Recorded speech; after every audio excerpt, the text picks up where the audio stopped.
बिस्मिल्लाहिर्रहमानिर्रहीम। अस्सलाम वालेकुम स्टूडेंट्स। हमारा जो नेक्स्ट टॉपिक है दैट इज़ अबाउट जर्मिनेशन। किसकी germination? Germination of seed. Actually किस चीज़ की जर्मिनेशन हम पढ़ रहे हैं? Germination of seed. उर्दू में हम क्या कहेंगे इसको? जर्मिनेशन को जर्मिनेट होना, उगना। ठीक है, किसका उगना? बीज का। अब हम ये देखेंगे सीड जो है वो कैसे उगता है, उस प्रोसेस को हम क्या कहते हैं और उसके लिए कौन कौन सी कंडीशंस रिक्वायर होंगी, और उसकी टाइप्स, बड़ी क्लासेस में उसकी टाइप्स भी एक्सप्लेन की गई हैं कि कौन कौन से जो सीड हैं वो किस तरीके से जो है वो उगते हैं। तो हम कहते हैं, हमें पता है कि जो सीड होता है उसके अंदर हमारे पास कितने कंपोनेंट्स थे? 3 थे। एक उसका क्या था? सीड कोट था। दूसरा उसके अंदर स्टोर फूड थी। और तीसरा उसके अंदर क्या था? एम्ब्रियो। ठीक है, एक्चुअली हम एम्ब्रियो के बारे में हमने कहा था कि embryo is a tiny plant. Embryo क्या है? Tiny plant. यही टाइनी प्लांट जो है अब क्या करेगा? ग्रो करेगा, जर्मिनेट होगा। ठीक है, उगेगा। अब इस टाइनी प्लांट को अब हम ये देखेंगे कि इस प्लांट की कौन सी साइड जो है वो जल्दी बड़ी होगी। हमें पता है ना, प्लांट के 2 पार्ट होते हैं। एक अपर पार्ट है, अब बड़ी क्लास में पढ़ोगे, इसको हम एपिकोटाइल कहते हैं। एक्चुअली इसको हम शूट्स बोलते हैं। ये क्या है? प्लांट की शूट्स हैं। और नीचे वाला पार्ट क्या होता है? उसकी रूट्स। तो कौन सा स्ट्रक्चर पहले निकलना चाहिए इस एम्ब्रियो का? रूट्स ग्रो करनी चाहिए या पहले शूट्स निकलनी चाहिए? रूट्स क्यों निकलनी चाहिए पहले? ताकि उसके लिए फूड या वाटर वगैरह जो चीज़ें हैं उनको क्या कर सकें, ये एब्जॉर्ब कर सकें। कहाँ से? From the soil. From the soil. तो याद रखना, during the germination process the first structure that arise from the seed is clear. The first structure that arise from the seed is roots. जड़ें हैं पहला स्ट्रक्चर जो growing embryo से निकलती हैं। ठीक है, अब हम प्रोसेस देखें तो हम कहते हैं जर्मिनेशन मीन्स, जर्मिनेशन का मतलब है कन्वर्जन ऑफ एन एम्ब्रियो या development of an embryo. Development of an embryo, वो एम्ब्रियो ग्रो करे, डेवलप करे, किसमें? Into seedling. Development of an embryo into seedling. What is seedling? Seedling किसे कहते हैं? सीडलिंग कहते हैं नन्हा पौधा। ठीक है, हम बीज को लगाते हैं, छोटा सा जो पौधा उगता है उसको हम क्या नाम दे देते हैं? सीडलिंग। सम टाइम ऐसा होता है कि हम पहले सीडलिंग बनवाते हैं, फिर उन सीडलिंग के जो छोटे छोटे पौधे होते हैं उनको उनकी उस जगह से जो है वो निकाल के, उखाड़ के, उनको अलग अलग सेपरेट करके दोबारा से जो है उनको लगाते हैं। जैसे हम चावल लगाते हैं, पहले हम चावल की जो उसको हम कहते हैं पनीरी लगा लेते हैं हम। ठीक है, फिर उसको जो है थोड़े से बड़े होते हैं उनको फिर निकाल के खेत में लगा देते हैं। सिमिलरली हम जो है वो चिलीज़, मिर्चें जो काश्त करते हैं उनको भी ऐसे ही पहले हम उनको ग्रो करवाते हैं, उनकी सीडलिंग्स लेते हैं छोटे छोटे। जब उनके पौधे निकल आते हैं फिर उनको निकाल के जो है वो सेपरेट जो है वो पॉट्स में लगा देते हैं। सिमिलरली हमारे पास बहुत से रोज़ेज़ हैं। माली क्या करते हैं, पहले एक छोटी सी क्यारी के अंदर ऐसे जनरल बीज जो है वो डाल देते हैं, काफ़ी सारे घने पौधे उग जाते हैं वो फ्लावर्स के, उनके रोज़ेज़ के। तो फिर वो क्या करते हैं, उनमें से छोटे छोटे जो सीडलिंग्स होती हैं उनको लेते हैं, सेपरेट पॉट्स में उनको दूर दूर करके लगाते हैं। ऐसा ही होता है ना। तो वो जो छोटा प्लांट होगा जो एम्ब्रियो से डेवलप होगा उसे हम नाम देंगे दिस इज़ सीडलिंग। तो एम्ब्रियो से सीडलिंग का बनना क्या कहलाता है? जर्मिनेशन। एम्ब्रियो से सीडलिंग का बनना क्या कहलाता है? जर्मिनेशन। अब हम कहते हैं क्या सीड जो है वो घर में या कहीं पे भी पड़ा पड़ा खुद ही उग जाता है? नहीं, वो लेट्स कि अब्दुल्ला ने जो है वो सीड एक पॉकेट में डाला हुआ है, क्या वो अब्दुल्ला खुद ही उग जाएगा? नहीं उगेगा। क्यों नहीं उगेगा? क्योंकि हमें सीड को जो है वो स्पेसिफिक क्या देनी है? कंडीशंस प्रोवाइड करनी है। हमें उस सीड को क्या प्रोवाइड करनी है? कंडीशंस प्रोवाइड करनी है। ऐसा नहीं है कि हर सीड जो है वो ग्रो कर जाए, हमने उसको स्पेशल कंडीशंस देनी है। ठीक है, वो स्पेशल कंडीशंस क्या होंगी? देखें, सबसे पहले तो ये कंडीशन है कि हम उसको कहाँ पर लगाएंगे? सॉइल में। फर्टाइल सॉइल होनी चाहिए।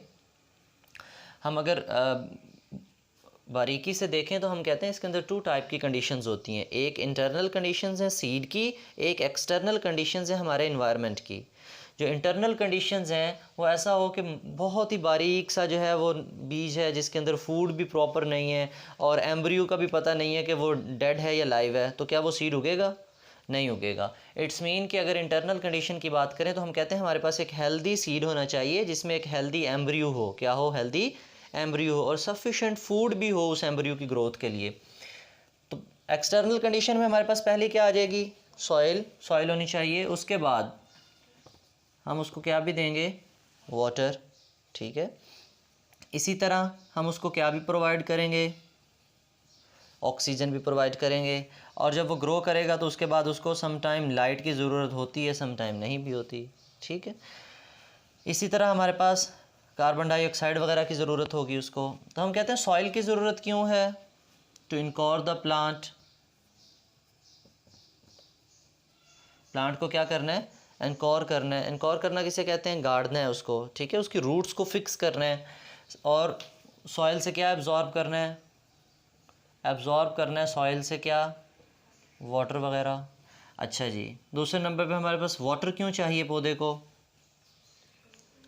ग्रो करने के लिए क्यों, क्योंकि बेटे उसमें जो फूड है वो तब तक यूटिलाइजेबल नहीं हो जाती जब तक उस फूड को हम हाइड्रोलाइज नहीं कर देते। क्या नहीं कर देते, हाइड्रोलाइज, जब तक हम उसको हाइड्रोलाइज नहीं कर देते, ठीक है।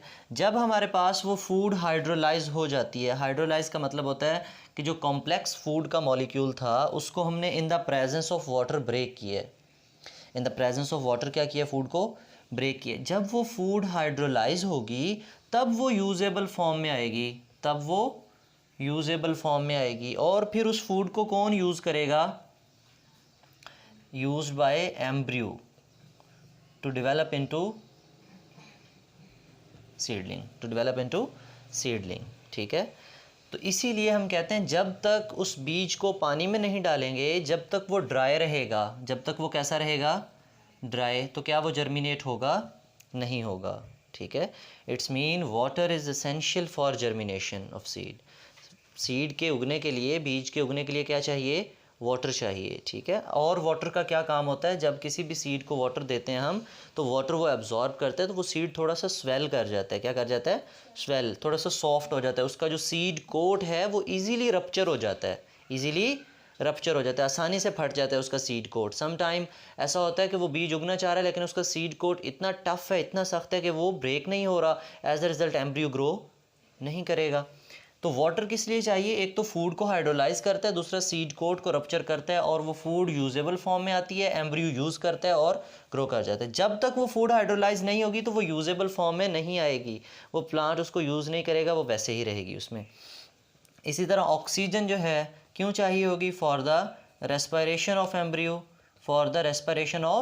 एम्ब्रियो, रेस्पिरेशन के लिए जो है वो किस चीज़ की ज़रूरत होती है, ऑक्सीजन की। तो रेस्पिरेशन प्लांट्स में होती है, एनिमल्स में होती है, दोनों में होती है। तमाम जिंदा जानदार जिनमें हम जिनको जिंदा जानदार कहते हैं, जो यूनिसेलुलर हों चाहे मल्टी सेलुलर हों, उन सब के अंदर क्या होती है, रेस्पिरेशन, और उसमें ऑक्सीजन चाहिए, और ऑक्सीजन को इस्तेमाल करके रेस्पिरेशन के प्रोसेस में वो क्या प्रिपेयर करेंगे, एनर्जी प्रिपेयर करेंगे, ठीक है।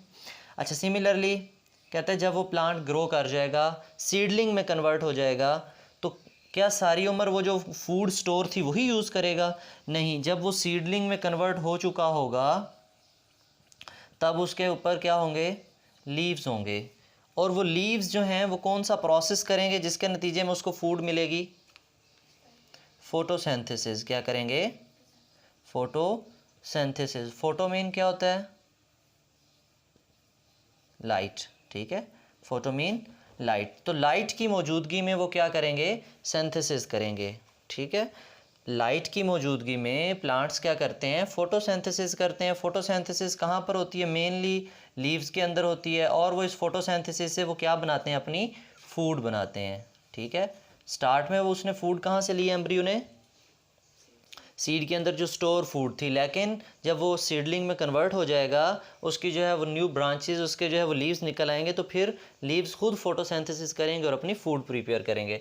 इसी तरह कार्बन डाइऑक्साइड क्यों चाहिए होती है, वो भी कौन से प्रोसेस के लिए चाहिए, प्लांट को फोटोसिंथेसिस के लिए चाहिए, ठीक है। तो हम कहते हैं these are actually the conditions, ये वो कंडीशंस हैं जो किस लिए रिक्वायर हैं, बिल्कुल वही बातें जो अभी हमने कुछ देर पहले की हैं। हमने कहा कि जो फर्स्ट स्ट्रक्चर निकलेगा प्लांट का वो क्या होगा, रूट्स होंगी, ठीक है। तो first structure that arise from the embryo is roots. जब वो रूट्स निकल आएंगी तो वो कहाँ जाएंगी, रूट्स सॉइल में जाएंगी, कहाँ जाएंगी, वो क्या एब्जॉर्ब करेंगी, वाटर एब्जॉर्ब करेंगी, और उन रूट्स का क्या काम होगा, ताकि उस वाटर आएगा तो वो फूड वगैरह जो स्टोर है उसमें, या बाकी जो मिनरल्स न्यूट्रिएंट्स वगैरह हैं वो एब्जॉर्ब करेंगे कहाँ से, फ्रॉम द सॉइल। ये फर्स्ट स्टेप होगा। फर्स्ट स्टेप में किसी भी एम्ब्रियो की क्या निकलेंगी, रूट्स राइज होंगी। रूट्स राइज होंगी तो वो वाटर वगैरह ज़मीन से ज़्यादा एब्जॉर्ब करेगा और फूड को यूटिलाइज़ करेगा और ग्रो करेगा। अच्छा जी, सेकंड स्टेप में हमारी बुक कहती है कि वो फर्दर जो है वो वाटर को एब्जॉर्ब करेगा फ्रॉम द रूट्स। वाटर को जो है वो मज़ीद एब्जॉर्ब करता रहेगा। उसकी रूट्स जो होंगी उनके ऊपर रूट हेयर्स बनना शुरू हो जाएंगे। क्या बनना शुरू हो जाएंगे बेटे, ये रूट हेयर्स क्या होते हैं? One is the main specious root. एक मेन रूट होती है, उस मेन रूट के ऊपर स्मॉल जो है वो रूट के ऐसे समझो फाइबर लाइक स्ट्रक्चर, एक्चुअली वो रूट के एपिडर्मल सेल्स ही होते हैं, उन्हीं की एक्सटेंशंस होती हैं जो रूट हेयर्स बना देती हैं। अब रूट हेयर से फ़ायदा क्या होता है कि जब रूट हेयर्स किसी रूट के ऊपर होते हैं तो उसका सरफेस एरिया बढ़ जाता है। सरफेस एरिया बढ़ जाता है। जब वो सरफेस एरिया बढ़ जाता है तो वो सरफेस एरिया क्यों बढ़ जाता है? For the absorption of water. बेटा ये सरफेस एरिया कैसे बढ़ गया? सरफेस एरिया किसे कहते हैं? ये मेरे पास एक रूट थी, हम कहते हैं इसने सॉइल से जो है वो वाटर एब्जॉर्ब करना है। देखो इन्हीं पोर्शन से वो वाटर एब्जॉर्ब होगा ना। अच्छा, अब मैं कहता हूँ नहीं, ऐसी ही रूट थी एक, उसके ऊपर काफ़ी सारे रूट हेयर्स थे। उसके ऊपर काफ़ी सारे क्या थे? रूट हेयर्स थे। अच्छा जी, अब भी ये वाटर एब्जॉर्ब करेंगे? जी हाँ बिल्कुल करेंगे। कैसे करेंगे वो हम देखते हैं। इन सब जगहों से जो है वो वाटर एब्जॉर्ब होगा, ऐसे ही है ना। अच्छा, तो अब मुझे बताओ किस रूट का सरफेस एरिया बढ़ गया? जिसके ऊपर रूट हेयर्स होंगे। ठीक है, तो ज़्यादा वाटर कौन एब्जॉर्ब करेगा? ऐसी रूट्स जिनके रूट हेयर्स होंगे। हमने वो कैरेट्स देखी है ना, गाजर देखते हैं, उसके ऊपर जो छोटे छोटे फाइबर्स से होते हैं, ठीक है, वो क्या होते हैं? उसके वो रूट हेयर्स ही होते हैं। तो रूट हेयर्स राइज करते हैं ताकि ज़्यादा से ज़्यादा वाटर को क्या किया जाए? एब्जॉर्ब किया जाए। क्यों एब्जॉर्ब किया जाए? क्योंकि उनका सरफेस एरिया क्या हो जाता है? बढ़ जाता है। इसी तरह हमारे पास लास्ट स्टेप है, that is the third step. Third step में हम क्या कहते हैं?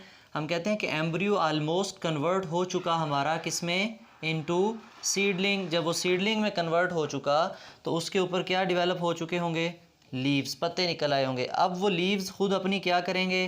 फोटोसिंथेसिस करेंगे। फोटोसिंथेसिस करेंगे तो वो अपनी क्या प्रिपेयर करेंगे? खुद फूड प्रिपेयर करेंगे। अपनी क्या प्रिपेयर करेंगे?